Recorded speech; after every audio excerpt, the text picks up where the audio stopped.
unfiltered dilemmas. So just message us at gbnews.com/your say and we'll help you deal with all of your issues.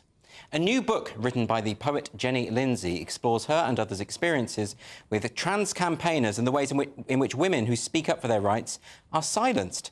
Hounded, as the title suggests, documents exactly that. The activists attempting to shut her down or cancel her by working in packs, organising protests, petitions and pile-ons, or because she and other women express the controversial opinions that they believe in the reality of biological sex.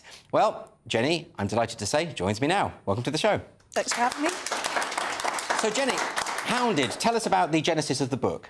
Well, I was actually, which is rare in gender-critical circles, I was actually approached to consider writing the book. I, as you say, have experienced this sort of gamut of, I call it gender identity activism, because what has been centred isn't actually trans identity itself, it's gender identity. Yes.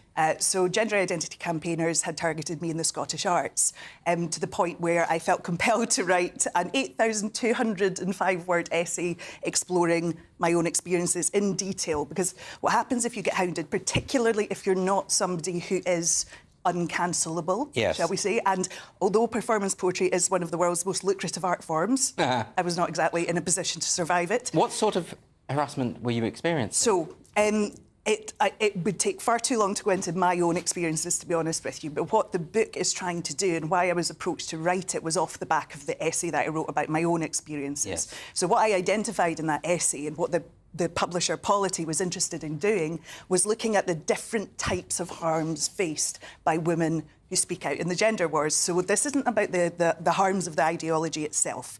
Those harms have been talked about and written about at length by so many people, and actually that's one of the first harms. So I split the book into psychological harms, social harms, economic harms and democratic harms. One of the first psychological harms, obviously, if you are a woman with the core beliefs that we have, is that as this ideology scaffolds around you, you do start to feel a bit like you're going mad. Yes. Because we have the core beliefs, I'll just set them out, you can agree with them or not, but the first one is that women are materially definable as a category of human being. We believe that women on that basis are legislatively, culturally and politically important, that it has political salience. And the third thing that any woman who's been hounded in the gender wars believes is that women should have unfettered right to freedom of speech and assembly on matters that affect us profoundly. Yes. So those are the three core beliefs. If you look at any woman, whether it's Maya Forstater, Kelly J. Keane, Jane Clare Jones, myself, Millie Hill, Rosie Kay, all of us have tripped the wire yes, on one or all three of those core beliefs. So in order to assess whether or not we deserve our houndings, we're going to have to assess whether those views are true and what the consequences of holding those beliefs are. It's very interesting. I mean, you mentioned some names of people who've been on this show to talk about their experiences. Some really frightening harassment, bullying, I would call it. And as you say, it can have economic ramifications, all sorts of problems. But as you say, in a way, whether what you're saying is true or not shouldn't justify this kind of public shaming and cancel culture. Yeah, I completely agree. And I take what I call my ideal reader on the journey up to that conclusion, I must say. Right. So my book is an academic. It's for a lay reader, so somebody who's maybe kind of aware of this issue. They're kind of aware that, you know, something's happening to do with gender, but they're not particularly sort of in the trenches like we are, you know. Yes. So they're kind of aware that something kind of disquieting is happening. Because this is the fact, to be honest with you, there are still a sizable number of people who don't actually really know exactly the extent of what's going on. So my book doesn't just focus on the headline cases.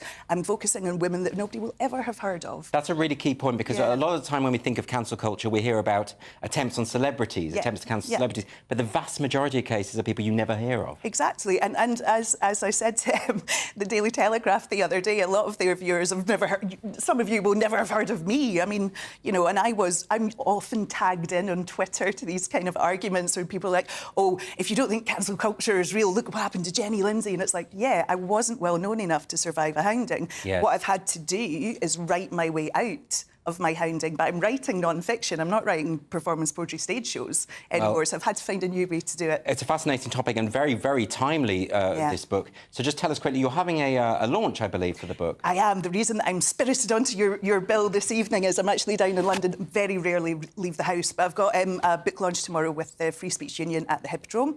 I think there's a smattering of tickets still left for that, so I'll be speaking with Kate Clancy and Matthew Hamilton as Fantastic. And the book is called Hounded and it's out now. It is out now.